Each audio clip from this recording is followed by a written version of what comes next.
may awitan at kabutihan magpakailanman. Sa ngalan ng Ama at ng Anak at ng Espiritu Santo. Amen. Ang pagpapala ng ating Panginoong Jesucristo, ang pag-ibig ng Diyos Ama, at ang pagkakaisa ng Espiritu Santo naway sumainyong lahat. At sumaiyo rin. Mga kapatid, nasa Martes tayo, nasa Merkulis tayo ng ika-30 na linggo ng karaniwang panahon ng pangalawang taon ng ating pagdiriwang. Iaalay po natin ang misang ito para sa ating inamahal na Birhen Maria ng laging saklolo. Isama po natin sa misa natin ngayon ang ating intensyon para sa araw ngayon. Ang inyong mga intensyon kayong nasa loob ng Basilica Minor at Pambansang Nabana ni Jesus Nazareno. Ang mga intensyon naman nakiisa sa atin sa pamitan ng live streaming through Facebook Live, YouTube, X, Instagram, TikTok, at iba pang social media dito sa ating bansa at iba't ibang dako ng mundo. Mga minamahal ko mga kapatid, sa sulat ni San Pablo sa taga-Epeso, tinuturo niya ang pagsunod sa mga magulang at pagsunod sa mga namumuno. Kinakailangan natin ang pagsunod na ayon sa kalooban ng Diyos. Sa ating Ebanghelyo ni San Lucas, sinabi ng ating Panginoon na sikapin nating dadaan sa makipot at mahirap na daanan upang tayo ay maglalakad ayon sa kalooban ng Diyos tungo sa kaligtasan at buhay na ganap at ikasiyasya. Ngunit sa buhay na ganap at ikasiyasya. Ngunit sa buhay natin, kung ang ating hinahangad ay kung ano ang madali at kung ano ang gusto natin, at dahil sa ating ang gusto natin, at dahil sa ating karupukan, kahinaan, tayo ay nagkasala. Dumulog po tayo sa maing Pinoong, nagpapatawad ng lubos. Sinugong taong nagpapatawad ng lubos.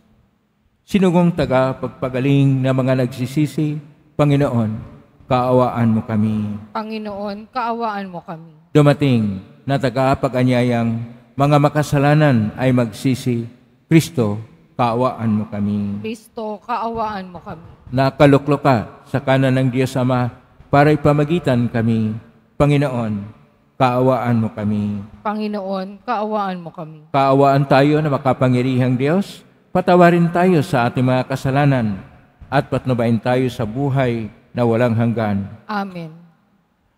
Manalangin tayo. Ama naming makapangyarihan, ang panampalataya, pag-asa at pag-ibig namin ay iyong dagdagan at yung mong mahalin namin ang iyong mga kautusan upang sa mga pangako mo kami maging dapat makinabang sa pangitan ni Jesucristo kasama ng Espiritu Santo magpa sa walang hanggan. Amen. Magsiupo muna po ang lahat. Pagbasa mula sa sulat ni Apostol San Pablo sa mga taga-Efeso. Mga anak, sundin ninyo ang inyong mga magulang alang-alang sa Panginoon, sapagkat ito ang nararapat. Igalang mo ang iyong ama at ina. Ito ang unang utos na may kalakip na pangako. Ganito ang pangako. Ikaw ay giginhawa at lalawig ang iyong buhay rito sa lupa. Mga magulang, huwag ninyong ibuyo sa paghihimagsik laban sa inyo ang inyong anak, dahil sa malabis ninyong kahigpitan. Sa halip, palakihin sila sa tuntunin at aral ng Panginoon. Mga alipin, sundin ninyo ang inyong mga Panginoon dito sa lupa ng buong galang. takot at katapatan na parang si Kristo ang inyong pinaglilingkuran. May nakakikita man o wala, ganyan ang gawin ninyo, hindi upang magbigay lugod sa mga tao, kundi dahil sa kayo'y lingkod ni Kristo at kusang loob na gumaganap ng kalooban ng Diyos. Maglingkod kayo ng may mabuting kalooban na parang sa Panginoon kayo naglilingkod at hindi sa mga tao lamang. Sapagkat alam ninyong gagantihin ng Panginoon ang bawat mabuting gawa ninuman, alipin man o malaya. Mga Panginoon, maging mabuti kayo sa inyong mga alipin at huwag silang pagbabantaan. Sapagkat alam ninyong kayo pareho alipin ng iisang Panginoon na nasa langit at walang itinatangi. Ang salita ng Diyos. Salamat sa Diyos. Ang poong Diyos ay tapat, pangako niya ay magaganap. Ang poong Diyos ay tapat, pangako niya ay magaganap. Magpupuring lahat sa iyo, O Panginoon, ang iyong nilalang. Lahat mong nilikha ay pupurihin ka at pasasalamatan. Babanggitin nilang tunay na dakila ang iyong kaharian at ibabalitang tunay kang dakila't makapangyarihan. Ang Panginoong Diyos ay tapat, pangako niya ay magaganap. Dakila mong gaway upang matalastas ng lahat ng tao. Mababatid nila ang kadakilaan ng paghahari mo. Ang paghahari mo ay sadyang walang hanggan, hindi magbabago. Ang Panginoong Diyos ay tapat, pangako niya ay magaganap. Di ka bibiguin sa mga pangako, pagkat ang Diyos ay tapat. Ang kanyang ginawa kahit ano ay mabuting lahat. Siya'y tumutulong sa lahat ng tao na may suliranin. Yaong inaapi, inaalis niya sa pagkagupiling. Ang Panginoong Diyos ay tapat, pangako niya ay magaganap. Magsitayo po ang lahat.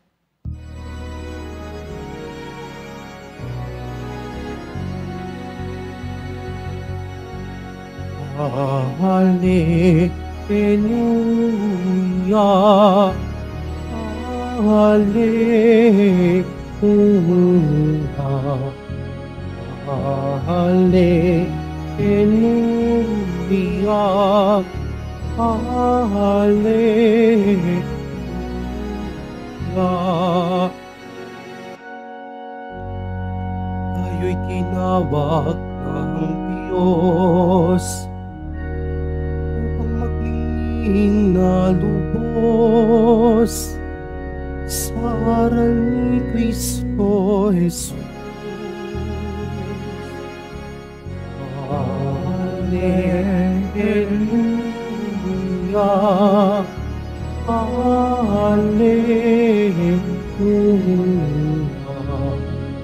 Hallelujah, Hallelujah.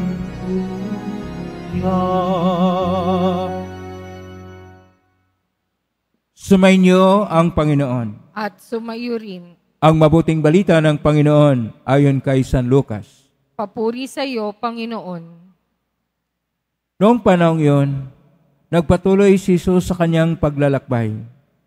Siya ay nagtuturo sa bawat bayan at nayon na kanyang dinaraanan patungong Jerusalem. May isang nagtanong sa kanya, Ginoo, kakaunti po ba ang maliligtas? Sinabi niya, pagsikapan ninyong pumasok sa makipot na pintuan. Sinasabi ko sa inyo, marami ang magpipilit na pumasok, ngunit hindi makapapasok. Kapag ang pinto'y isinara na ng puno ng sambahayan, magtiis kayong nakatayo sa labas at katok ng katok. Sasabihin ninyo, Panginoon, papasukin po niyo kami. Sasagutin niya kayo, hindi ko alam kung taga saan kayo. At sasabihin ninyo, kumain po kami at uminom na kasalo ninyo at nagturo pa kayo sa mga lansangan namin. Sasabihin naman ng Panginoon, hindi ko alam kung taga saan kayo. Lumayo kayo sa akin, kayong lahat na nagsisigawa ng masama. Tatangis kayo at magangalit ang inyong ngipin sapagkat nakita ninyong nasa kaharian ng Diyos sina Abraham, Isaac at Jacob at ang lahat ng propita at kayo na may ipinagtabuyan sa labas. At darating ang mga tao buhat sa silangan at kanluran, sa hilaga at timog, at dudulog sa sa kaharian ng Diyos. Tunay ngang may nahuling mauuna at may naunang mahuhuli. Ang mabuting balita ng Panginoon. Pinupuri ka namin, Panginoong Heso Kristo. Magsiupo muna po ang lahat. Isang mapagpalang araw po sa inyong lahat. Purihin po natin ang ating Pong Hesus Nazareno. Nasa Miyerkules tayo ng ika-30 na linggo sa kaniwang panahon sa panglang taon ng ating pagdiriwang. I-focus po natin ang ating pagnilinilay sa Ebanghelyo ni San Lucas, Kapitulo 13, verso 22 hanggang 30. Sa versikulo 24, sinabi ng ating Panginoon, sikapin ninyong pumasok sa makipot na pintuan. Itong versikulo 24 na makipot na pintuan, ano ba ang kahulugan nito? Kung tingnan natin sa buong Biblia, mayroon pong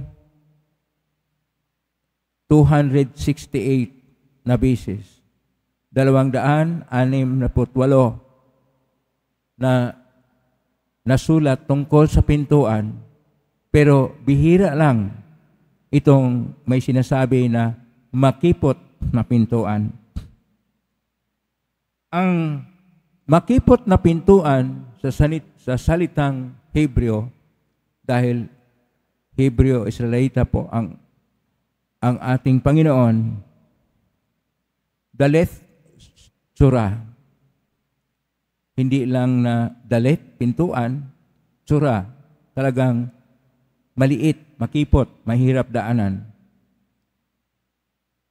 Dito sa ating Ebanghelyo, dahil ang ating Ebanghelyo ay nakasulat original sa Koine-Koine Griego, ang Kapitulo 13, verso 24 ng Ebanghelyo ng ating Panginoong Hesus ayon kay San Lucas, ang nakasulat po ay Stenes Toras. Pero sa moderno na Griego, itong makipot na pintuan ay Stene Porta. Stene Porta, parehas na naman sa Stenes Toras, yung daanan na sobrang makipot, sobrang mahirap. Kaya nga, sinasabi sa Latin, angustam portem. Sa English, the narrow door. Sa ating salita, makipot na pintuan. Ang makipot na pintuan ay dapat nating tingnan na ito ay nababatay sa dalawang pagtuturo. Ang una, tungkol sa grasya o biyaya ng Diyos, na atin pong alamin na ang Diyos ay may dakilang pag-ibig sa atin, puno ng habag at awa sa atin, kaya kailangan nating kilalanin ang biyaya ng Diyos na kahit hindi tayo karapat-dapat sa biyaya niya, ay Kanya pong ibibigay. Pangalawa, ang ating pagsuko sa Diyos. Pagsuko, ibig sabihin, lahat ay isuko natin. Buong pagkatao natin, lahat ng mga kayamanan o mga material na bagay na sa atin, lahat ng kung anuman ang nasa buhay natin, isuko natin lahat sa Diyos. At ito yung una sa lahat ang pagtingin ng pagsasaksi o pagpatutuo ng buhay na tayo ay hindi tumitingin sa kung ano ang madali, kung ano ang maluwag, kung ano ang kung saan tayo masaya. Kinakailangan nating tingnan, una sa lahat, ang makipot na pintuan tungo sa langit na kailangan ng sakripisyo at kailangan ng disiplina. Kasi kung minsan ayaw nating magsakripisyo, but mas gusto natin kung anong hilig natin, kung anong gusto natin, yun ang matupad. Kung minsan tumitingin lang tayo ng ating sarili at hindi natin tinitingnan ano ang kalooban ng Diyos. Kaya kailangan natin sakripisyo at disiplina. Ito yung tinatawag na ang makipot na daan. Pangalawa, ang makipot na daan ay nangangailangan ng pagbabalik loob o pagsisisi ng kasalanan at ang pagwaksi ng lahat ng mga pagkakataon ng kasalanan, mga makamundo na mga bagay, ang pagwaksi ng mga makasarili na panindigan, pagtingin at pag-ayos sa buhay o kalakaran sa buhay. Kailangan natin na tayo ay mamuhay na ayon sa kalooban ng Diyos. Kaya sinasabi sa ating unang pagbasa, sa sulat ni San Pablo sa Episyo, Kapitulo 6, versikulo 1 hanggang 9, sumunod sa mga magulang, sumunod sa Panginoon ang mga alipin. Pero kung minsan napakahirap sundin ng mga magulang, ng mga pasaway, paano mo sundin ng isang tatay na nagsusugal at sabihin pag ikaw ay anak, magpakabuti ka, magtrabaho ka ng maigi o mag-aral kang maigi, samantala pasaway yung tatay mo o kaya yung nanay mo ay laging nagmarites, nagchismis at sabihin, anak, magpakabait ka. Pero ang sinabi dito, pagsunod. Ang pagsunod dito ibig sabihin, pagsunod na ayon sa kalooban ng Diyos.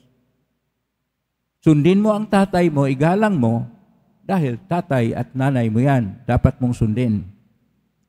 At ang mga Panginoon, ang mga namumuno, dapat din na magrespeto at magalang sa kanilang mga sinasakupan. Ang mga tatay at nanay, kailangan ding igalang ang kanilang mga anak. Sapagkat ang iba sa kanila wala ng paggalang, kaya hindi na rin sila ginagalang. Kaya kailangan na ang batayan dito ay ang katapatan. Kaya sinasabi sa ating Salmo 144, versikulo 13, ang Panginoong Diyos ay tapat, pangako niya ay magaganap kapag tayo ay magiging matapat din sa ating buhay. At paano maging matapat? Kailangan nating sundin ang tinatawag na deletsura o stiniporta, ang makipot na daan, ang angustam portam. Ang itong makipot na daan, pangatlo, ito yung tinatawag na ang ating buong buo na pagmamahal sa Diyos. Yung bang puso natin na tinatawag na undivided heart. Taos puso tayo para sa Panginoon. Ang Panginoon nagsabi, mahalin mo ang iyong kapwa, pero hindi lang kapwa, mahalin mo ang iyong kaaway. Sundin natin ang Panginoon. O kaya kapag ikay sampalin sa kanang pisngi, ibigay mo rin ang kabilang pisngi. Ibig sabihin dito, tayo ay magpakabuti. Hindi tayo maging hambog, maging mapagmataas, na akala natin kung sino tayo. Wala po tayo. tayong lahat, sabi pa ni San Pablo, mga alipin lang po tayo ng Panginoong Diyos. Kailangan na tayo ay marunong gumalang sa karapatan ng bawat isa. Kapag hindi tayo gumalang sa karapatan ng bawat isa at minumura lang natin kung sino ang tao o pinapatay natin, gusto lang patayin, o dili kaya magtutulak ng droga o itulak ang iba na magkaroon ng pugo o magkaroon ng mga sugal, ito ay hindi tama. Ang ibig sabihin dito, ang dadaan sa makipot na daan ay dadaan sa matuwid na buhay. At ang matuwid na buhay, ituwid natin ang lahat ng pagkakamali. Baguhin natin ang ating sarili. Kaya kailangan dito, una, yung sinabi ko kanina, pagsisisi. Pagwaksi sa lahat ng mga kasamaan at masamang hilig, masamang ugali, at mamuhay tayo na may mabuting ugali. Dahil, ulitin ko ang sinasabi ko kahapon, ang may masamang ugali ay hindi Kristiyano. Hindi sabihin, hindi makadiyos. Paano tayo masabing Kristiyano tayo o para tayo kay Kristo, masama naman ang ugali? Kailangang magpakabuti tayo. At sa ating pagpakabuti, ito yung ibinigay sa atin ng Panginoon ang buhay na ganap at ikasiyasya. Sapagkat yan ay biyaya. Hindi po tayo karapat-dapat sa lahat ng buhay na ganap at ikasiyasya o langit o dili kaya kaligtasan. Ang Diyos ay nagbibigay sa atin sapagkat mahal niya tayo. At ang kanyang pagmamahal, wala pong katumbas na kahit gumising tayo sa liwanag, gumising tayo sa salita ng Diyos, mamuhay tayo na matuwid at dadaan sa hindi madali na daanan, bagkus sa daan ng Panginoon na daan ng kaligtasan. Amen? Purihin natin ang Diyos. Magsitayo po ang lahat.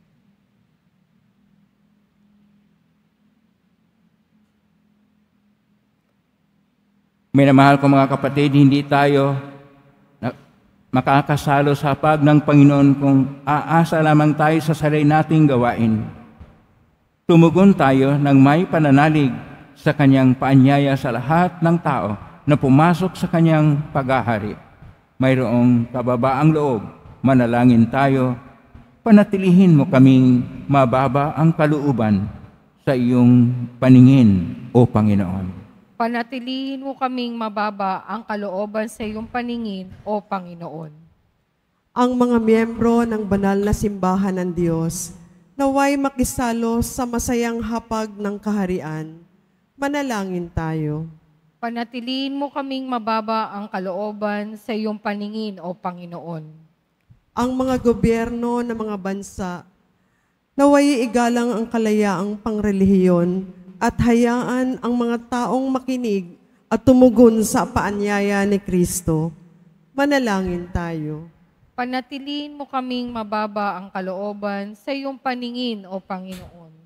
Tayo naway maging seryoso sa ating mga Kristiyanong tungkulin at magsumikap na walang kapaguran na pumasok sa makipot na pintuan na nag-aakay sa atin sa buhay na walang hanggan. Manalangin tayo. Panatilihin mo kaming mababa ang kalooban sa iyong paningin, O Panginoon. Ang mga nagdurusa sa isip at katawan, naway matanggap ang kanilang krus ng may pagtitiis. Manalangin tayo. Panatilihin mo kaming mababa ang kalooban sa iyong paningin, O Panginoon. Ang mga tapat na yumao, naway tanggapin sa kaharian ng langit. Manalangin tayo. Panatilihin mo kaming mababa ang kalooban sa iyong paningin, O Panginoon. Sa tahimik, idulog natin sa Panginoon ang ating mga sariling kahilingan.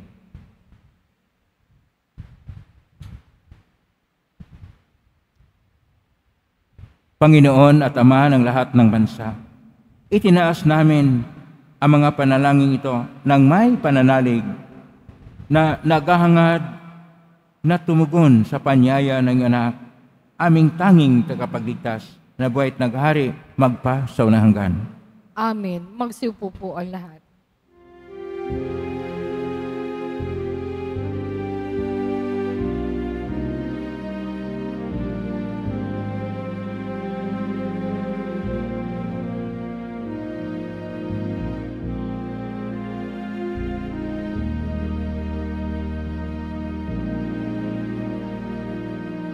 Kung tinapay at alak na mula sa'yo, ihahagi sa buhay mo. Kunin at tanggapin alay sa'yo. Salamat ng puso. Magsitayo po ang lahat.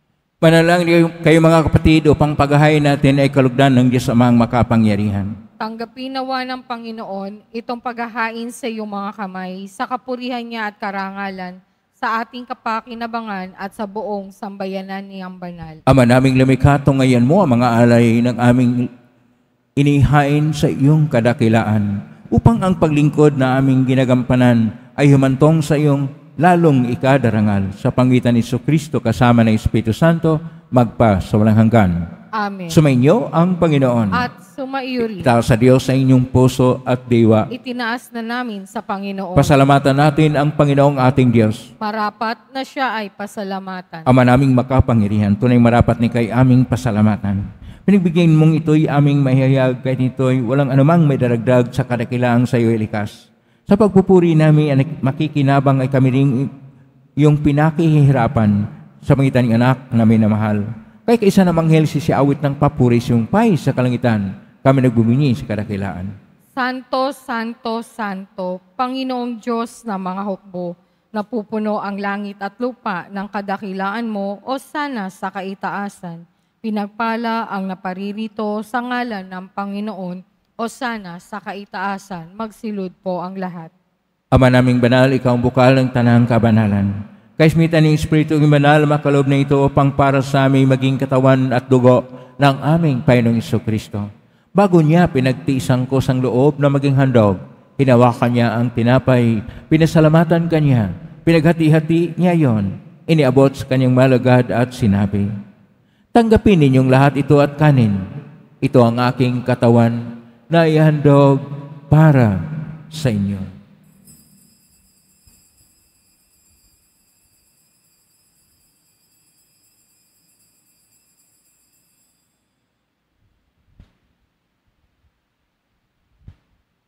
Kaya naman nung matapos ang hapunan, hinawakan niya ang kalis. Muli kanyang pinasalamatan. Iniabot niya ang kalis sa kanyang malagad at sinabi, tanggapin ninyong lahat ito at inamin. Ito ang kalis ng aking dugo ng bago at walang tipan. Ang aking dugo na ibubuhos para sa inyo at para sa lahat sa ikapagpapatawad ng mga kasalanan. Gawin niyo ito sa pag-alala sa akin.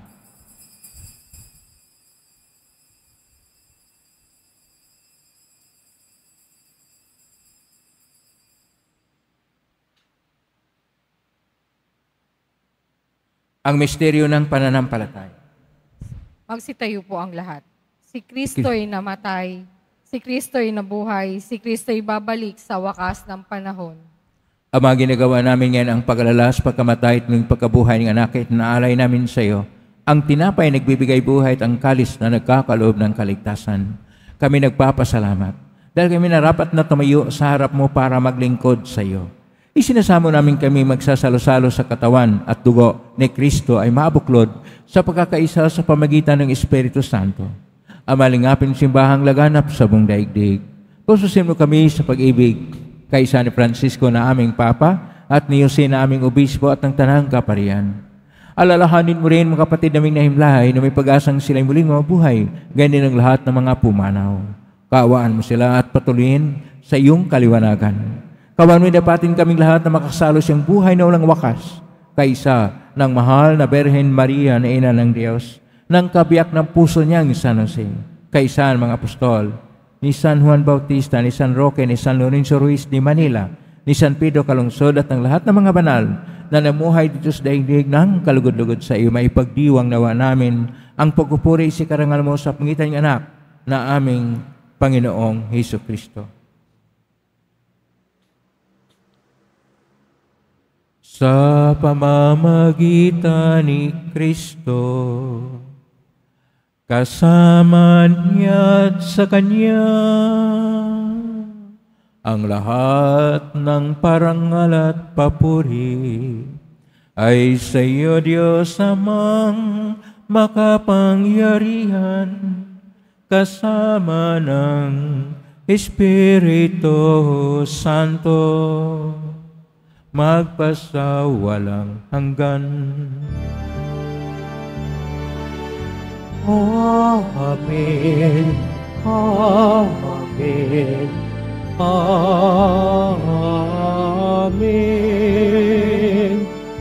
Amen.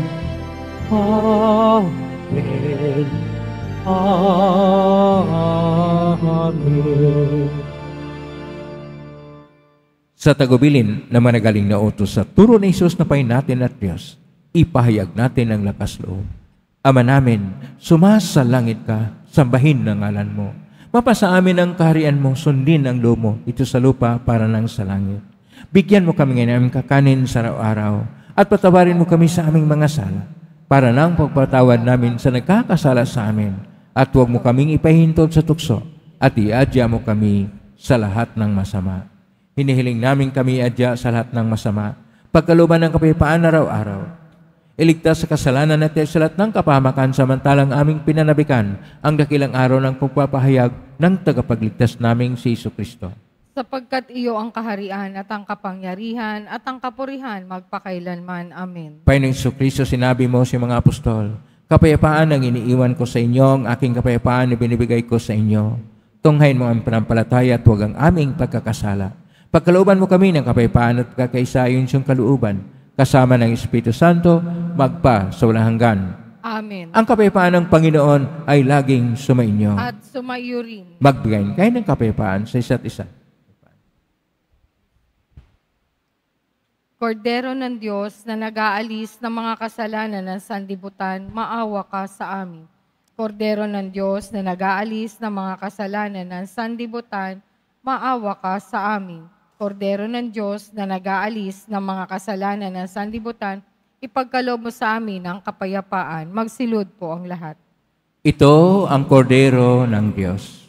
Ito ang nag-aalis ng makasalanan ng sanlibutan. Mapalad ang mga inaanyayahan sa piging ng kordero. Panginoon, hindi ako karapat-dapat na magpatuloy sa iyo, ngunit sa isang salita mo lamang ay gagaling na ako. Katawan ni Kristo. Amen.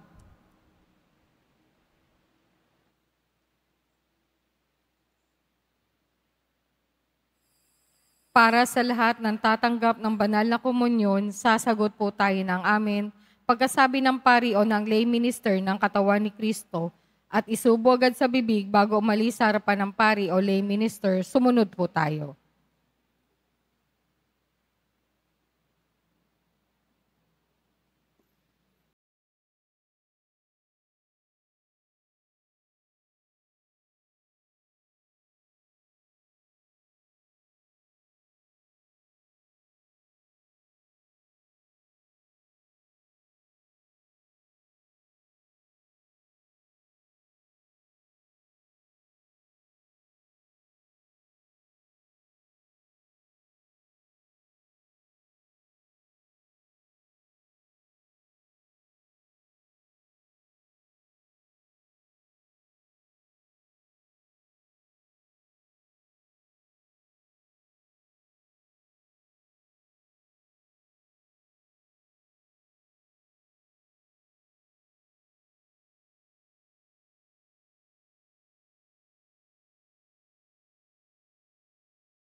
Magsitayo po ang lahat.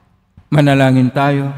Ama naming mapagmahal, maging lubos nawa ang aming pakikinabang sa tinanggap namin sa piging mong banal, upang ang aming ginaganap ng lantaran ay siyang aming makamtang tunay. Sa pangitan ni Kristo kasama ng Espiritu Santo, magpa sa walang hanggan. Amen. Maraming salamat po sa iyong pagdalaw sa tahanan ng ating pong Isus Nazareno. Kayo mga narito, kayo may naugnay sa iba't ibang social media platform na post-posting sa iba't ibang paraan. Naway ang inyong panalangin na dinggay ng pong Isus Nazareno. Salamat po sa lahat nagbigay ng tulong at donasyon sa Quiapo Church upang makatulong ang Quiapo Church sa kapwa natin mga hirap at nangangailangan. Salamat po sa iyong tulong. Pagpalain kayo ng Panginoon Diyos. Salamat sa lahat mga naglilingkod ngayon. Pagpalain kayo lagi ng pong Isus Nazareno.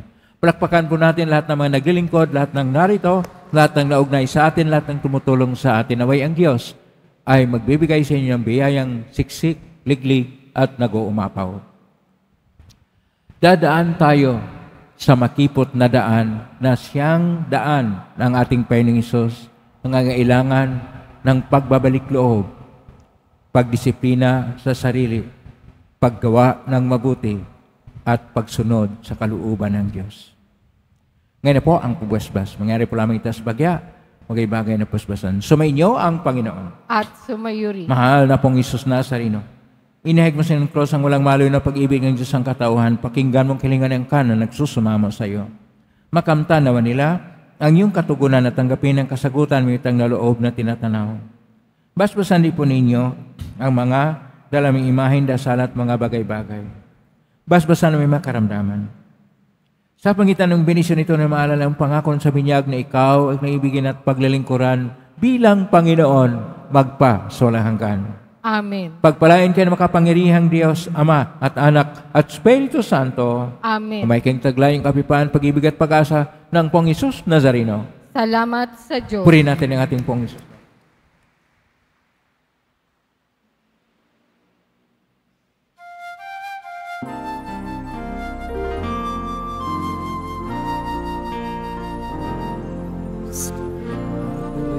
Jesus Nazareno, sinasamba ka namin. Pinipinto ka namin.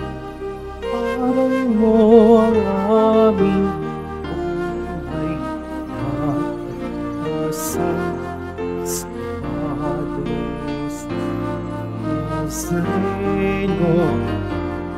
Iligtas mo kami sa kasalanan. Ang puso mo na makayahan ay sinisat ng aming pagkasan. Nuestro Padre Jesus Nazareno, naranay